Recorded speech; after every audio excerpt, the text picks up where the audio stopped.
Ամուսինները իրար հետ չեն խոսում եւ դա դառնում է ընտանեկան դավաճանությունների եւ ընտանիքների քանդման պատճառ, որովհետեւ նրանք ավելի ու ավելի շատ ժամանակ են անցկացնում այս սրա հետ եւ իրենց ուշադրությունը տալիս են էկրանին։ Ծնողներն իրար հետ չեն խոսում, երեխաները ծնողների հետ չեն խոսում, քույր ու եղբայր իրար հետ չեն խոսում։ Այս տենդենսը գնալով շատանում է։ Այս ձայնագրության մեջ սիրելի բարեկամներ, ես ձեզ ուզում եմ խոսել մի բանի մասին, թե որն է ամենաշատ տարածված պատճառներից մեկը, որ ընտանիքներու բաժանումները շատանում են։ Մի քանի օր առաջ մամուլում կարդացի, որ Հայաստանում այս տարի ավելի շատ ընտանեկան բաժանումներ են եղել, քան թե նախորդ տարիներին։ Թվերը հիմա չեմ հիշում, բայց լավ չէին։ Ավելի շատ նոր ամուսնություններ եւ ընտանիքներ են քանդվում ու բաժանվում։ Պատճառները իհարկե շատ են, ամեն ընտանիքում մի պատճառ կա, բայց մի պատճառ կա, որը սենց վարակի պես տարածվում է ամբողջ աշխարհում։ Մարդիկ իրար հետ չեն խոսում, առաջվա պես իրար հետ չեն խոսում, առաջվա պես իրար հետ ժամանակ չեն անցկացնում, որովհետև նրանք ավելի շատ ժամանակ են անցկացնում այս սրա հետ։ Մարդը իր ռիլներն է նայում, կնիկն իր շորթերն է նայում, զանգում են ընկերուհիների հետ են խոսում, ամեն մեկի հետ ժամանակ անցկացնում են, բայց իրար հետ ոնց որ թե այդ ժամանակը քշանում է։ Եվ սա շատ վտանգավոր է։ Սրանից առաջանում են ընտանեկան բաժանումներ, ընտանեկան դավաճանություններ, որոնք էլ բերում հասնում են բաժանումների, որտեղ ամուսինները իրար հետ կապ չեն տեսնում, նույնն էլ երեխաները ծնողների հետ։ Գիտեք, մի շատ վտանգավոր բան կա, որի մասին ես իմացա մի հոգևորականից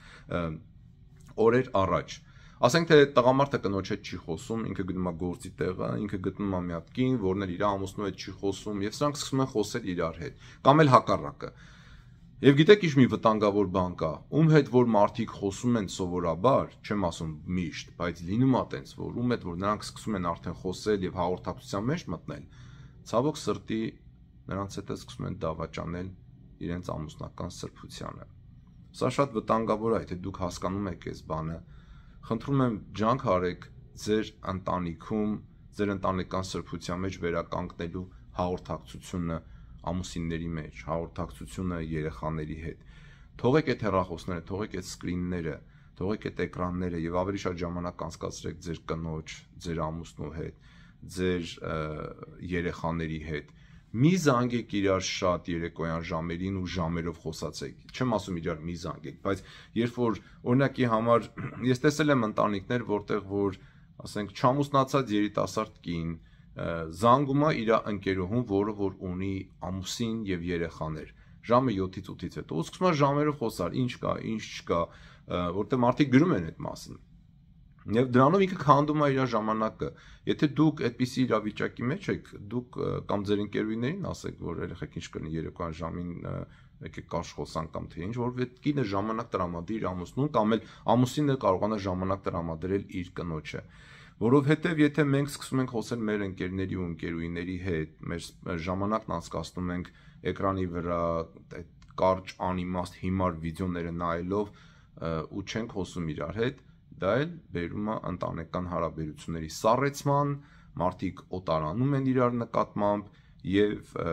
մի օր էլ կամ տեսնում են որ մեկ մյուսին դավաճանել է, կամ էլ տեսնում են որ մեկը արդեն ուրիշի հետ է խոսում եւ ավելի վատ բաներ անում, կամ էլ այդ ընտանիքը մի օր քայքայվում է։ Էլ չեմ ասում, որ այդ լուրերի մեջ նաեւ ստատիստիկայի մեջ կար, որ ծնելիությունը նվազել է Հայաստանում, դե որ ամուսիններն իրար հետ չխոսան, դե որ ամուսինությունները բաժանվեն, բացնելու ու մնացածն էլ աբորտով սպանեն իրենց երեխաներին, բայց այս ազգը ոնց պիտի մեծանա, այս ազգի ծնելիությունը ոնց պետք է աճի։ Պետք է մտածենք այդ բանի մասին։ Ինչ պետք է անել։ Պետք է ջանք թափել։ Դուք նայեք ձեր ընտանեկան վիճակին ու տեսեք ինչ կարող եք անել, որպեսզի դուք թողնեք ձեր այդ սիրած զբաղմունքը եւ ասեք ես պետքա նայեմ իմ ամուսնու, ես պետքա խոսեմ իմ ամուսնու հետ եւ եթե դուք էլ ամուսին եք լսում եք այս զայնագրությունը, դուք էլ մտածեք ինչ կարող եք անել ձեր կնոջ եւ ձեր երեխաների հետ ավելի շատ հաղորդակցություն ու ժամանակ անցկացնելու համար։ Օրինակի համար կարելի է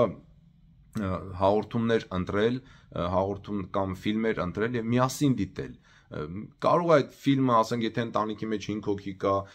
3 երեխա, հայր եւ մայր, կարող է բոլորին դուր չգա, բայց այնպեսի մի բան կոմպրոմիսով կարելի է գտնել, որ բոլորը միասին նայեն, որ իրար հետ խոսելու բան ունենան։ Ինչ որ պետք է իրար հետ տեղեր գնալ, կամ եթե տեղեր եք գնում, ձեր հեռախոսները թողեք մի օր, թողեք մի տեղ եւ անջատեք այդ հեռախոսները եւ միասին վայելեք ժամանակը, որ գնում եք մի տեղ, չգիտեմ, խորոված եք անում, հաց եք ուտում, ինչ որ մի բան անել միասին։ Պետք է միասին ինչ որ բաներ անել, որպեսզի կարողանա դրա մասին խոսել, որովհետև բոլորը մասնակցել են դրան։ Որովհետև եթե մենք իրար հետ չխոսենք, ինչպես ասեցի, ընտանիքում հաղորդակցությունը կսառի, հարաբերությունները կսառեն եւ ամուսինները, հայրերը զավակներից, մայրերը զավակներից կսկսեն իրարից օտարանալ, հեռանալ եւ մի օր էլ այդ ընտանիքները կքայքայվեն։ Սիրելի բարեկամներ, մտածեք այդ մասին, դուք էլ նայեք, շատ աղոթեք, խնդրեք Աստծուն, օգնի ձեզ, մեզ պետք է ավելի շատ աղոթող մարդիկ, ովքեր որ ազնվորեն հարաբերություն են փնտրում Տեր Հիսուս Քրիստոսի հետ, որպեսզի Տիրոջ շնորհը գա եւ օգնի եւ բուժի մեր բոլորի ընտանիքները, ամուր պահի մեր ընտանիքները եւ փորձեք աղոթել իրար հետ։ Եթե դուք երկուստ էլ հավատացյալ մարդիկ եք, միասին աղոթեք, առավոտյան կամ երեկոյան կամ օրվա ընթացքում ձեր աղոթքի ժամը ունեցեք, որովհետև երբ որ ամուսինները խոսում են իրար հետ, միասին խոսում են Աստծո հետ եւ միասին աղոթում են, այդ ընտանիքները իրար հետ ամուր կմնան։ Բայց եթե նրանք չեն անում ու իրեն ժամանակ կանցկացնում են այս սրա հետ, սա էլ կքանդի իրենց ամուսնության սրբությունը, իրենց ընտանիքը եւ այդ մարդիկ կլինեն ապերջանիկ։